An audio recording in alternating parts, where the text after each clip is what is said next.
Vamos ler Marcos do 35 ao 45. O Evangelho segundo escreveu Marcos vai do 35 ao 45, no capítulo 10. Se você tiver sua Bíblia física aí, você abra ela, que a gente vai exercer a leitura da palavra. Repete o texto. Marcos 10, versículo 35 até o 45. Na minha epígrafe, pastor, aqui diz: no reino, o servo é o mais poderoso. Na sua diz o quê? 10, logo lá em cima, peraí.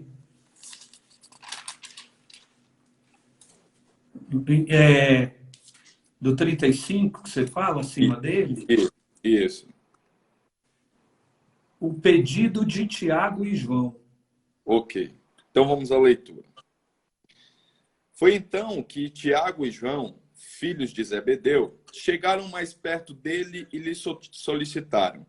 Dele, de Jesus, tá?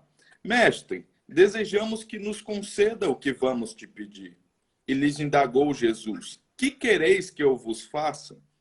Ao que rogaram: permite-nos que, na tua glória, nos assentemos um à tua direita e outro à tua esquerda. Ponderou-lhes Jesus: não sabeis que estáis pedindo, o que estáis pedindo. Podeis vós beber do cálice que eu vou beber e ser batizado com o batismo com que eu estou sendo batizado? Então eles respondem: podemos. Replicaram eles. Então Jesus lhe revelou: sim, bebereis do cálice que eu bebo. De fato, recebereis o batismo com que eu sou batizado. Todavia, o assentar-se à minha direita ou à minha esquerda não cabe a mim conceder. Esses lugares pertencem àqueles que foram preparados. Assim que outros 10 ouviram esse assunto, ficaram indignados contra Tiago e João. Os outros 10 discípulos que estavam lá, junto com os 12, ficaram indignados quando viram Tiago e João perguntando isso. Aí o 42. Jesus, por sua vez, os convocou e orientou. Agora ele vai falar para todo mundo. Sabeis que aqueles que são considerados governantes das nações as dominam e as pessoas importantes exercem o poder sobre elas. Contudo, não é assim que ocorre entre vós. Ao contrário, quem desejar tornar-se importante entre vós deverá ser servo. E quem ambicionar ser primeiro entre vós, que se disponha a ser escravo de todos. Porquanto nem mesmo o Filho do Homem veio para ser servido, mas para servir e dar sua vida em resgate por muitos. Amém? Amém.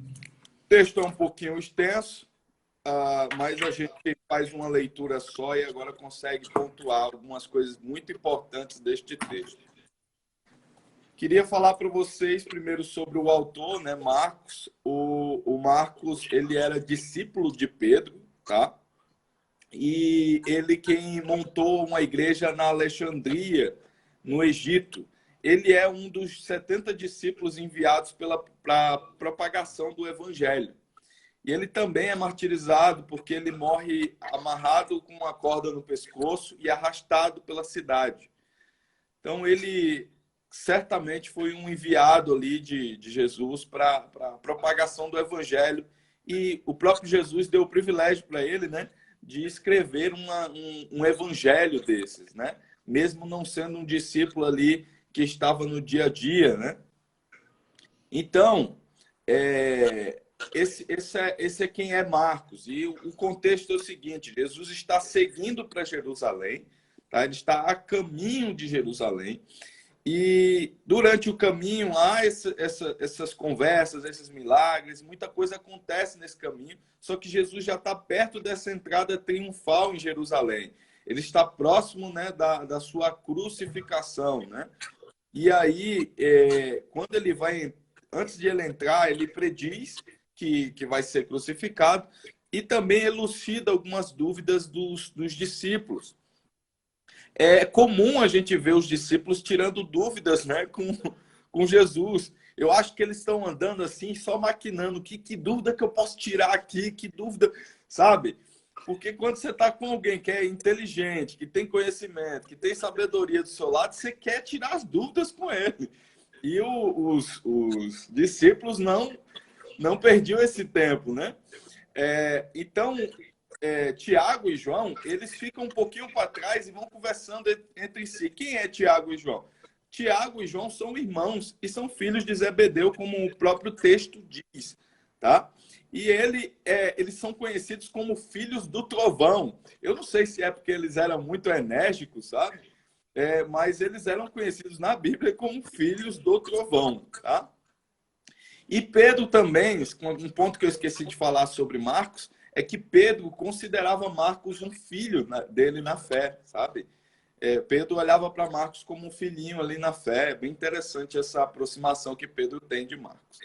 Aí, voltando para Tiago e João, eles ficam um pouquinho para trás nessa caminhada para Jerusalém e eles vão perguntar isso, vão pedir isso a Jesus. Então, chegam perto de Jesus e a primeira coisa que Jesus faz quando eles pedem alguma coisa, ele diz: que queres que eu vos faça? O Jesus está já numa posição de servo tão grande que ele já diz: fala que eu vou fazer. Me diz aí o que tu queres que eu te faça. E a maioria dos pedidos é esse posicionamento que Jesus tem, né? Que tu queres que eu te faça.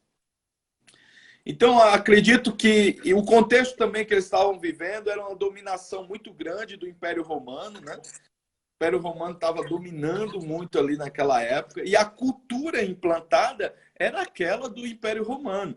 Então, essa pergunta ela é bem precisa, esse pedido de Tiago e João ela é bem precisa dentro do contexto que eles estavam vivendo.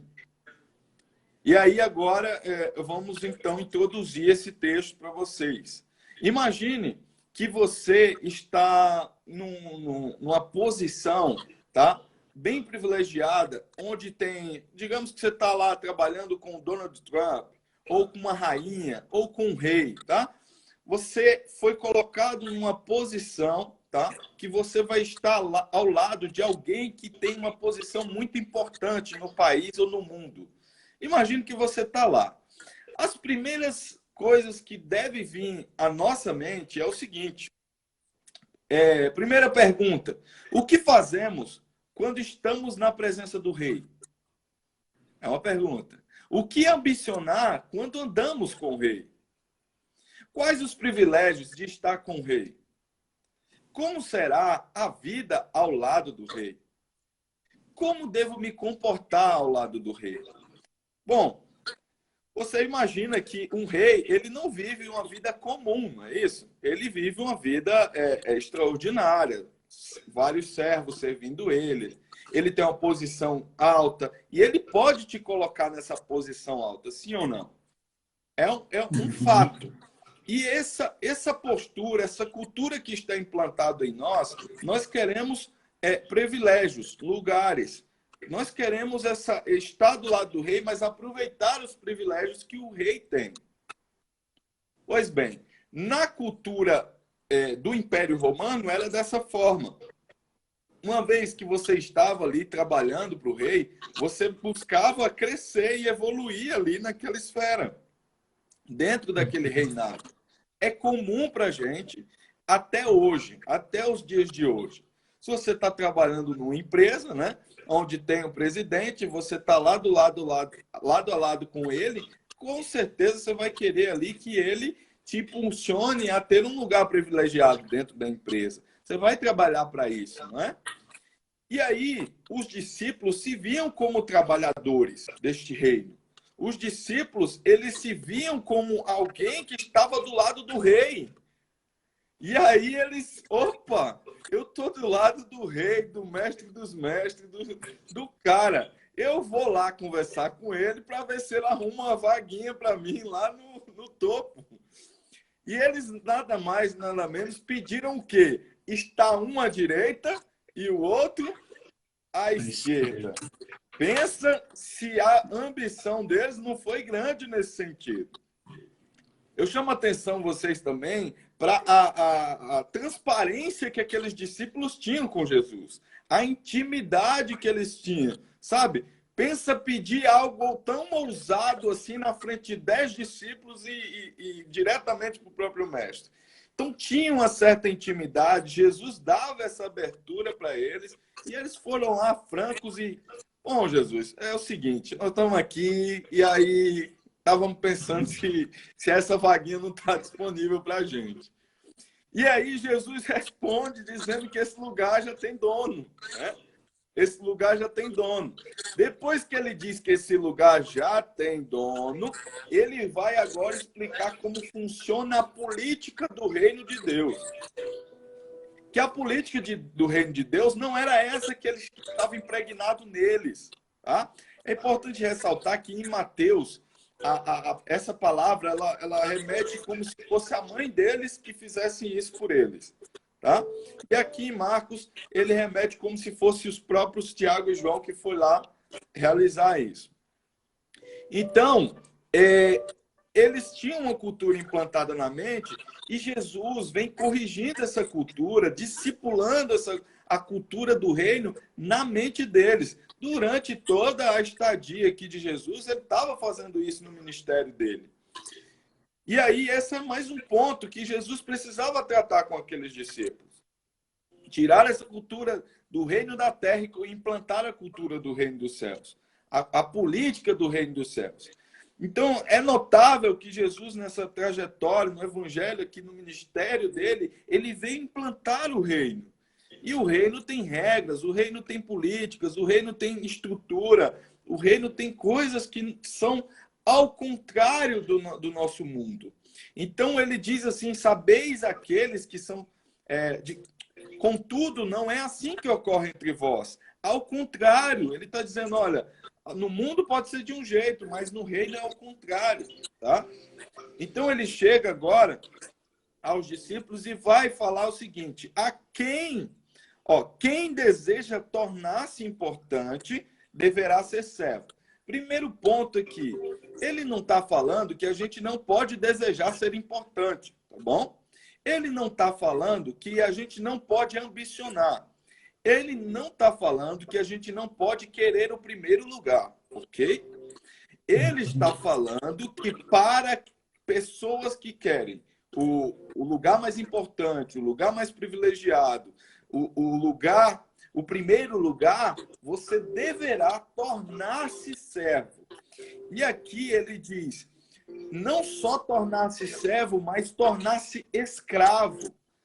Isso é muito forte, porque a gente vai olhar daqui a pouco para a vida de Jesus e como ele foi escravo de nós, né? Das pessoas que estavam ao lado dele. Essa palavra escravo pode parecer um pouco forte para vocês, mas alguém que deixa as suas próprias vontades para fazer a vontade do outro, esse é escravo. Tá? Esse é um escravo. E aí Jesus estava dizendo o seguinte, quem quer ser importante, se torne servo. Mas quem quer o primeiro lugar, se torne escravo. Ele ainda vai aprofundando. E nós sabemos que Jesus foi o maior servo de toda a história.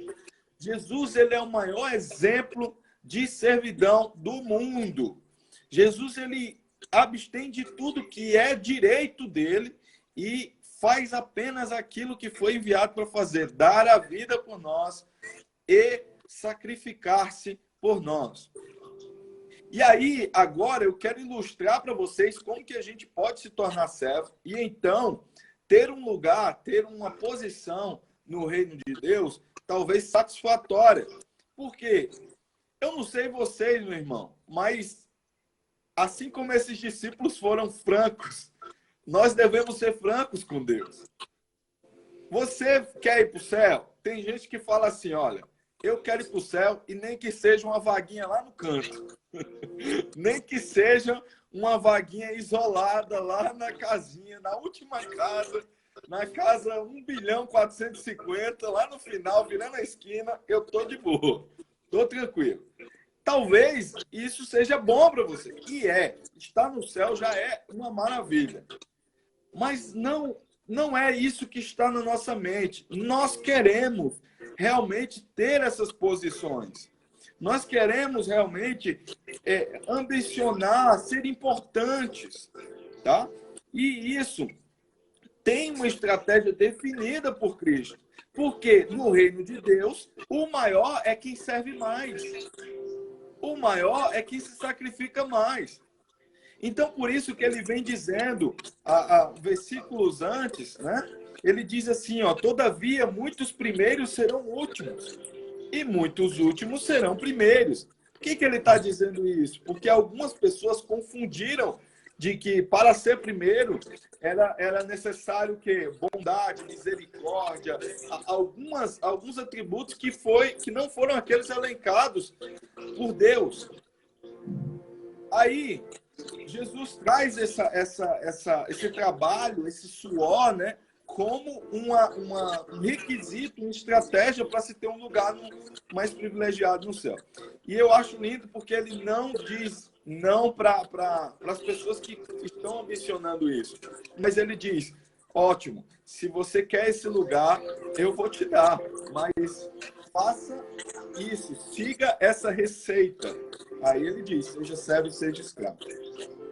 E ele também é importante que ele fala assim, olha, porquanto nem mesmo o Filho do Homem veio para ser servido, mas para servir e dar a sua vida em resgate por muitos. Então ele está dizendo, olha, nem eu estou sendo servido, nem eu vim para ser servido. Então você siga essa estrutura como eu também estou seguindo. E aí você terá um lugar especial no céu. Olha que bacana. Também é importante falar que tem algumas pessoas que têm um trono já levantado no coração. Isso dificulta a pessoa a ser servo. Ainda no capítulo 10 de Marcos, lá no 17, 18 ao 22, mais ou menos, vai aparecer aquele caso onde chega um cara muito rico e diz, Senhor, o que faço para herdar a vida eterna? Jesus responde, tu conheces os mandamentos. Não matarás, não adulterarás, não furtarás, não dirás falso testemunho, honra teu pai e tua mãe. Aí o homem declarou, mas mestre, eu faço tudo isso aí é fichinha para mim. Aí Jesus olhou com compaixão e disse, contudo, te falta algo mais importante. Vai e vende tudo que tens, entrega aos pobres e receberás, olha o que vai dizer, e receberás um tesouro no céu. Então vem e segue-me. Ele está dizendo que aquele ato dele ia transformar a fortuna que ele tinha, física, material, em fortuna celestial. Ele não estava dizendo que vende e deixa tudo e vai tudo voar, sabe? Tudo que eu construí vai acabar? Vai? Não. Jesus estava dizendo, eu vou transformar essa moeda. Essa moeda não vai ser mais material, vai ser celestial. E Jesus estava falando que ia ser uma fortuna. Olha, imagina Jesus falando, e é uma fortuna, a poupança lá vai estar cheia.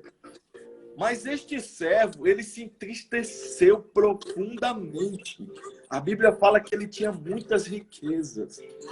Então ele tinha um trono levantado que impedia ele de se tornar servo. Impedia ele de alcançar um lugar privilegiado no céu.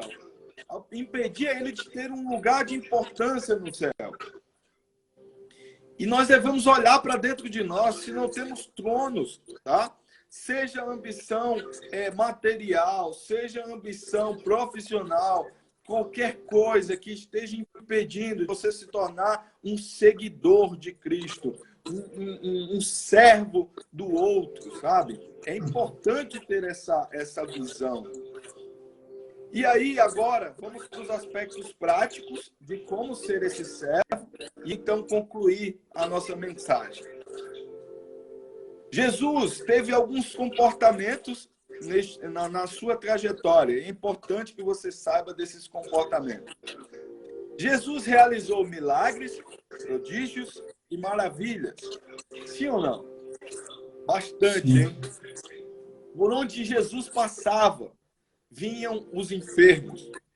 vinham os leprosos, vinham os cegos, vinham todas as pessoas que estavam com doenças. E o que Jesus fazia? Orava e aquelas enfermidades eram curadas. A minha pergunta é: você pode orar por alguém e esse alguém ser curado? Sim ou não? Sim. Jesus te deu toda a autoridade para isso. Em nome dele, farás ainda mais maravilhas, prodígios e milagres. Foi assim que ele disse para nós. Primeira atitude de servo. O servo ora pelo enfermo. O servo ora pela cura do enfermo. O servo vai lá e se dispõe àquele enfermo para que aquela enfermidade seja curada pelo nome do santo do Senhor Jesus. Essa é uma atitude de servo? Sim, claro. Jesus fez, para dar exemplo, fez, e fez muito, não foi pouco. A Bíblia diz que Jesus fez tantas coisas que não davam para ser registradas. Não dava. Esses 4 livros aqui não dá conta. Não dá conta. E aí, Jesus também pregou o reino de Deus, apregoou o reino de Deus na terra. Você é um multiplicador, é uma pessoa que também deve influenciar este reino. É uma pessoa que deve instalar esse reino. Você é um embaixador de Cristo. Então, Cristo foi lá, pregou o reino, mostrou, instalou, mostrou como é que funciona. A gente não sabia tantos mistérios que o reino tem se Jesus não tivesse vindo e nos contado. Ele trouxe essas informações, pregou para todo mundo e disse, vai também e prega para todas as nações. Então, a pregação é uma atitude de servo. Se você prega o evangelho, o reino de Deus, se você faz isso no seu trabalho, na sua casa, na rua, na sua igreja, você está tendo uma atitude de servo. Se você não está, meu irmão, é muito simples. Jesus é misericordioso, é bondoso, é amoroso. Ele ama quando o filho volta arrependido e diz, Senhor, me ajuda, porque eu não consigo fazer isso. Irmãos, tem vezes que eu não consigo nem orar, porque a minha alma está aflita. Elias, ele viu o anjo alimentar ele, viu povos alimentarem, mas quando ele recebe aquela carta de Jezabel, ele fica aflito, ele se enfia dentro de uma caverna e fica depressivo lá.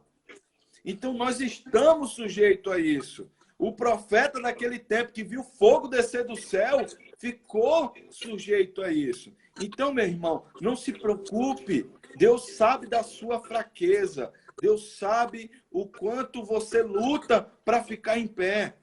Fica tranquilo. Tu não vai conseguir converter a tua carne. A tua carne não é convertida. Entende? Então, ela vai te infernizar, ela vai te... Mas Jesus que está em você é muito maior do que ela, tá? Fica tranquilo. A outra atitude que Jesus fazia era ajudar os necessitados. Jesus, ele tinha uma visão de compaixão, pastor, muito grande. Jesus está lá e aquelas pessoas estão ouvindo ele pregar e de repente Jesus, epa, esse povo está com fome. Esse povo está precisando de comida. Ele olhava e tinha essa sensibilidade. E nós, como servos de Deus, temos que ter a sensibilidade se tem gente passando fome à nossa volta, se tem gente precisando de um lençol à nossa volta, tem gente precisando de alguma coisa à nossa volta e nós não estamos tendo sensibilidade. Jesus, ele... Opa, deu uma travadinha, impressão minha. Mas pode prosseguir aí, Raul. Tá escutando, né? Uhum. Entra aí de novo, Varão, porque está muito boa a palavra. Opa, não, voltou. Agora voltou. Voltou. Eu tô falando. E agora? Prossegue aí. Tá. Beleza. Então, Jesus olhava para aqueles necessitados que, antes mesmo deles pedirem, eles não chegaram lá, Jesus, eu estou com fome. Não, Jesus já viu, ó, eu já vejo que vocês precisam de alimento, né? Então, o que aconteceu com aquela pessoa? O Wesley pediu oração aí, pastorzão. No final, vamos vontade de orar por ele. Então, Jesus olhou e disse, olha, eu vejo essa fome e eu vou alimentá-los. Aí ele pega os discípulos dele, pega os peixes, pega os pães, e todo mundo conhece essa história. Então, você tem que estar sensível como servo de Deus às pessoas que estão à sua volta. Não perca essa sensibilidade em nome de Jesus. Você é luz do mundo. Como você vai iluminar as pessoas se a sua luz está apagadinha? Elas têm que te ver. Elas têm que olhar essa luz e ver como um socorro, sabe? Qual o socorro bem presente? É Deus para elas. E quem é o embaixador de Deus aqui na terra? Você. Você que é. Essa luz para eles é você aqui na terra. Jesus decidiu brilhar em você. Jesus decidiu testemunhar o amor dele em você. Olha que lindo. Então, quando nós fazemos essa atitude de servo, na hora, um farol invade a vida dessas pessoas. Um farol transpassa o corpo dessas pessoas. E ela diz, esse homem é servo. Esse homem é de Deus. Esse homem é de Cristo. Não tem outro caminho. Esse homem é um varão, uma varoa. Então, perceba que Jesus nos convoca essa sensibilidade de servo. Outra coisa que Jesus fez muito foi libertar os oprimidos. Jesus orava pelos endemoniados, pelos oprimidos, pelos aflitos. Gente, quantos aflitos, quantas aflições, quantas opressões nós viemos recebendo do maligno. São muitas as opressões que recebemos diariamente. Satanás está ao nosso derredor, nos pressionando, nos cutucando a pecar, a desandar dos caminhos do Senhor. Mas nós, como embaixadores de Cristo na terra, devemos orar por essas pessoas que estão aflitas, oprimidas e até mesmo possessas. Meu irmão, Deus te deu ousadia, Deus te deu o Espírito Santo, que é o poder de Deus para executar essa missão. Então, quando nós recebemos de Deus, quando nós recebemos poder de Deus, nós devemos utilizar esse poder. Nós devemos fazer jus deste poder. Não esconder debaixo da cama ou guardar esse poder para que quando o dono venha, você devolva para ele inteiro, como a parábola dos talentos. Jesus também ensinou e discipulou o seu povo. Ele também consolou. Ele foi consolo para muita gente. Consolo para os perdidos. Consolo ainda também para os aflitos. Ele também levava reconciliação. Pastor, acho que está saindo uma segunda voz aí. Bem cochichado. Não, tá tranquilo. Tá, beleza. Melhorou. Aí, ele levava também, ele curava e dizia, perdoados estão os teus pecados. E aquela pessoa se reconciliava com Deus, porque Jesus, ele veio para mediar isso. Ele também intercedia por todos. Jesus intercedia o tempo todo. Sabe aquela vez que Pedro negou a Jesus 3 vezes? Antes daquele fato, Jesus tinha intercedido por Pedro. Jesus tinha orado por Pedro. Então, Jesus se importa com você e ele intercede por você. Olha que lindo! Ele intercedeu ali por aqueles discípulos. Jesus também lavou os pés dos seus discípulos. Jesus, ele chega no ápice da sua servidão quando ele decide dar a vida por você. Jesus agora vai fazer o ato que vai transformar a humanidade inteira. Jesus vai entregar a sua vida a favor de muitos, como diz a palavra. Ele nos deixou o maior exemplo de servo. Ele assinou a tua carteira de trabalho e disse: vamos servir. O reino de Deus é para servir. O reino de Deus é servidão. A sua carteira vai ser assinada. Você faz parte do reino de Deus agora. O nome da empresa é Reino de Deus Limitada. O único dono só tem Deus. Então, ele assinou a tua carteira para que você fosse servo. Ele espera que você seja servo. Ele espera que você ocupe um lugar privilegiado. Ele mesmo se tornou o maior servo de todos. E que bom que a gente tem um exemplo para seguir. E também a gente tem a consciência de que nenhum outro trono pode estar ocupando seu coração. O resumo da mensagem é o seguinte: o reino de Deus, ele é contrário a este mundo. A política desse mundo não entra na política do reino de Deus. Aqui tem vingança, lá tem misericórdia. Aqui, o povo quer alcançar lugares privilegiados de graça. No reino de Deus, é trabalhando. É no trabalho, é no suor. E como Jesus fez, é no sangue. Então, a salvação, você já tem ciência, é puramente graça. O reino de Deus é tomado por esforço. Então, somente esforça-te. Seja brava, bravo, corajoso. Regaça essa manga. Olha para as pessoas que estão do seu lado. Olha para as pessoas que estão no trabalho, em casa, na rua, em todos os lugares, precisando de servos de Deus.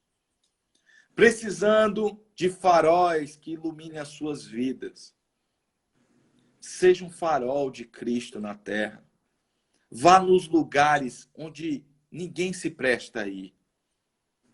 Vá em lugares onde o farol nem está chegando, mas você vai chegar lá.